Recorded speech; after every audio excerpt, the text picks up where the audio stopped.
everybody.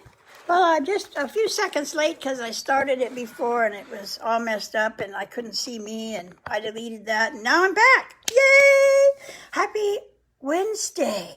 Did everybody have a good Cinco de Mayo? Well, I did. Like a lot of people, I just stayed inside. Sorry, my voice is really goofy this morning. But anyway, so let's get started. Hope everybody's well, happy, joyous, and free. Let me know what you think of this, okay? Because I just really look forward to reading this stuff to you, and I hope you look forward to hearing it. Tuesday through Friday at 10 a.m. I'm going to read the last sentence from yesterday because I think it ties in really well. So it just says, the next time you are overwhelmed with debilitating shame, squeeze that emotion into a small ball and put it into a box until you're ready to deal with it. So we've been reading quite a few pages on shame and what to do with it. And this was from the chapter called Shrink It. How cool is that? I think that's just brilliant. I made it up, actually. No, someone told me about it. So now that leads us into the scales of justice. And, you know, this is one of my favorite chapters simply because this idea came to me 45 years ago, and it's stuck with me and has really helped me a lot through the years. It's called the Scales of Justice. Here we go. One night, many years ago, I sat straight up in bed with a vision of the scales of justice.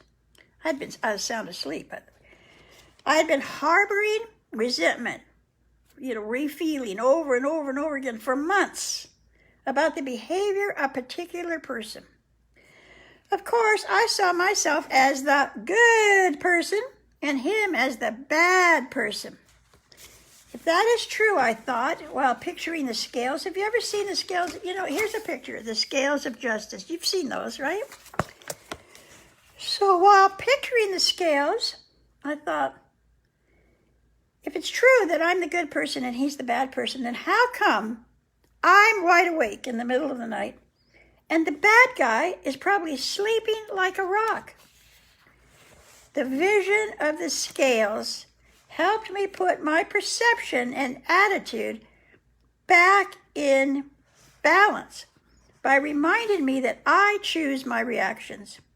I made a choice in that moment not to torture myself, and never again have I lost sleep due to a resentment. It may take me a while to get rid of it, but I don't lose sleep. I just picture those scales of justice, and I'm okay. If you tuned in late, here to get the scales of justice.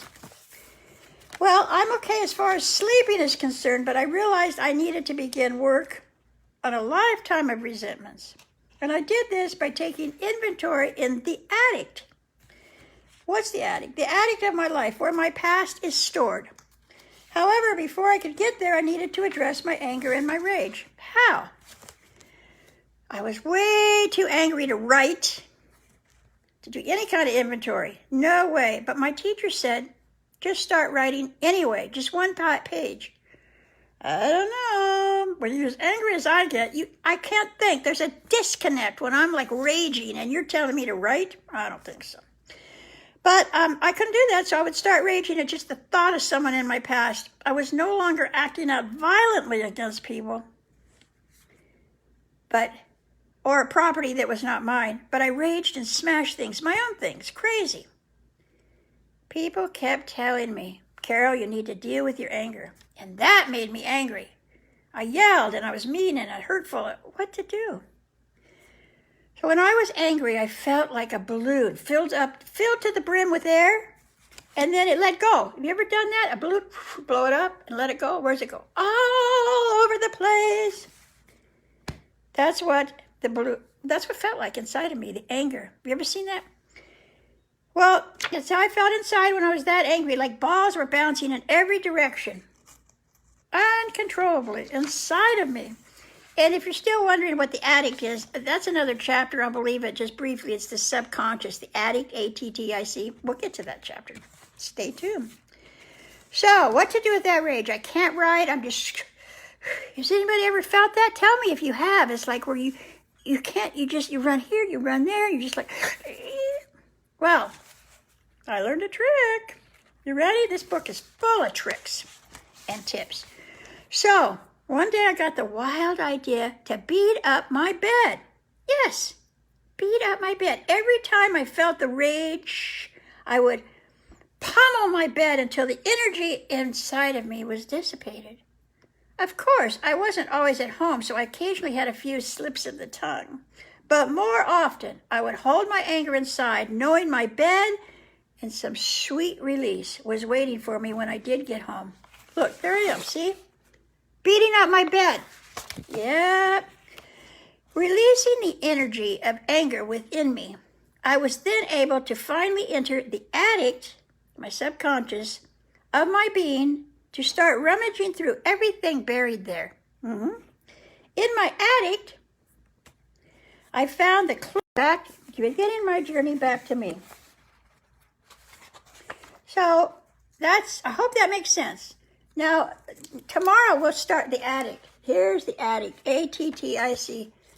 This is the fun part, because you remember, have you ever been in anybody's house where they had a real attic, where they had trunks and all that stuff stored up there, and you think, I'm going to go through that stuff someday, and you peek up there and you go, oh, no, too many spider webs and just junk, so you don't look. Well, that is what I call my subconscious. There's all that stuff I don't want to look at. Well, that story is for tomorrow. Tomorrow I'm going to talk about that and the connection and how, beating up my bed actually enabled me to think, to calm down. It took away the anger, the energy of the anger, not the anger, but the energy of it, dissipated it, so I could sit there and write and start writing and writing and writing. So that's it for today. I hope you enjoyed it. Tune in tomorrow. I'm going to talk about the attic. That's one of my favorite things. Just instead of calling it the subconscious, the attic, because I can picture it. You know what I'm saying? Okay, so 7 minutes, as promised, is over. And thanks so much for being here. I really appreciate it.